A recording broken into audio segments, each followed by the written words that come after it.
HDK ಅವ್ರದ್ದೇನು JDS ಅದ ಅವ್ರ meeting ಇದ್ದಾಗ ಇವ್ರು ಅಲ್ಲಿ ಹೋಗಿರ್ತಾರೆ. ಅಲ್ಲಿ ಏನು ನಡೀತು ಇನ್ನೂ ಇವತ್ತು ಗೊತ್ತೋಲ್ಲದ. ಅಂದ್ರೆ ಸಿದ್ದರಾಮಯ್ಯನವರಂತೂ BJP ಹೋಗೋದಿಲ್ಲ, ಇದೊಂದು ಖಡಾಖಂಡಿದೆ. ಒಂದು ವೇಳೆ ಕಾಂಗ್ರೆಸ್ನಲ್ಲೇ ಇವ್ರು ಹೇಳಿದಂಗೆ ನಡೀಲಿಲ್ಲ ಅಂದ್ರೆ ಒಂದು ಆಪ್ಷನ್ ಇಟ್ಟಿದ್ದಾರೆ ಅಂತ ಕಾಣ್ತದೆ JDS ಹೋಗುವಂತ. ನೋಡೋಣ ಏನಾಗ್ತದೆ ಅಂತ ಮಾತು ಅವರಲ್ಲದ. ಯಾಕಂದರೆ ಕಾಂಗ್ರೆಸ್ ಆಪ್ಷನ್ ಕೊಟ್ಟು 2028 ನಾವು ದಲಿತ ಸೇಮ್ ಮಾಡ್ತೀವಿ ಅಂತ ಏನಾದರೂ ಘೋಷಣೆಗೆ ಒಪ್ಕೋತು ಅಂತಂದ್ರೆ ಮೋಸ್ಟ್ಲಿ ಇಲ್ಲಿ ಮುಂದುವರಿತಾರೆ.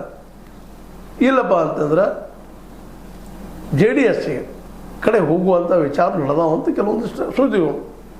ಯಾಕಂದರೆ ರಾತ್ರಿ ಏನು ಮೀಟಿಂಗ್ ಇತ್ತು ಅಲ್ಲಿ ಇವರು ಹೋಗಿದ್ರು ಸಿದ್ದರಾಮಯ್ಯನವರು. ಈಗ ಜಗಜ್ಜಾಹೀರಾದ ವಿಷಯ. ಒಟ್ಟಾರಾಗಿ ಸಿದ್ದರಾಮಯ್ಯನವ್ರು ಮಾತ್ರ ಇವತ್ತು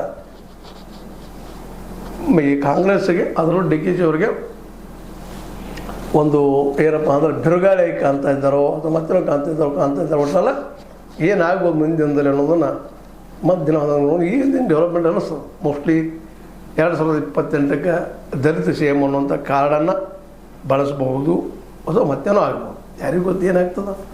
ಆದ್ರೆ ಒಂದಂತೂ ಸ್ಪಷ್ಟ ಅದ, DKG ಅವರು 2028 ನಂತರ CM ಆಗಬಾರ್ದು ಅನ್ನುವಂಥದ್ದು ಈ ಎಲ್ಲ ವಿರೋಧಿಗಳು DKG ವಿರೋಧಿಗಳಲ್ಲಿ ಇವತ್ತು ದಟ್ಟ ಆಗ್ಯದ. ಅದಕ್ಕಿನ್ನ ಭವಿಷ್ಯ ತಗೊಳ್ಬೋದು, ನೋಡೋಣ ಅಂತ ಹೇಳ್ತಾ ಇದು ನಿಮಗೆ ಲೈಕ್ ಆಗ್ಬೋದು. ಲೈಕ್ ಮಾಡಿ ಶೇರ್ ಮಾಡಿ ಕಮೆಂಟ್ ಮಾಡಿ ಜೊತೆಗೆ ಸಬ್ಸ್ಕ್ರೈಬ್ ಮಾಡಿಸ್ಬಿಟ್ಟು H16 ನ್ಯೂಸ್ ಅರ್ಥಾತ್ ಇದು ಸತ್ಯದ ಕೈಗನ್ನಡಿ ವಂದನೆಗಳು. ಆತ್ಮೀಯ ಸಾರ್ವಜನಿಕರಲ್ಲಿ H16 ಅರ್ಥಾತ್ ಸೀತಾರಾಮದಿಂದ ಒಂದು ಮನವಿ. ಈ ಸಂಸ್ಥೆ ಭ್ರಷ್ಟಾಚಾರ, ಅನ್ಯಾಯ, ಅತ್ಯಾಚಾರಗಳಿಂದ ನೊಂದವರ ವೇದಿಕೆ. ಅನ್ಯಾಯಕೋರರ, ಭೂಗಳ್ಳರ, ನಶಾ ಸಾರಾಯಿ ಮಾಫಿಯಾಗಳ ವಿರುದ್ಧದ ಧ್ವನಿ. ರೈತರ, ಕೂಲಿಕಾರ, ಕಾರ್ಮಿಕರ, ಬಿದ್ದ ಸಮುದಾಯ ಜನರ ಧ್ವನಿ. ಬೆಂಬಲವಾಗಿ ನಿಂತು ತನುಮನ ಧನದ ಸಹಾಯಕ್ಕೆ ಸಾರ್ವಜನಿಕರಲ್ಲಿ ಕೋರಿಕೆ. ದಾನದ ಸಹಾಯ ನೀಡಿ ಸ್ವಾತಂತ್ರ್ಯ ಪತ್ರಿಕೋದ್ಯಮ ಉಳಿಸಿ ಬೆಳೆಸಿ. ವಂದನೆಗಳು. ತಮ್ಮನ್ನೇ ನಂಬಿರುವ ಮಲ್ಲಪ್ಪ ಇ ಜೋತಾವರ್.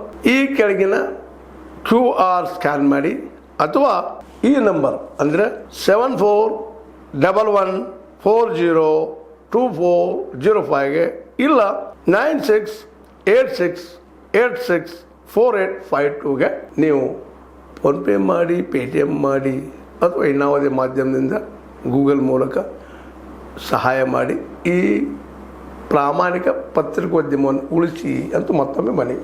ವಂದನೆಗಳು.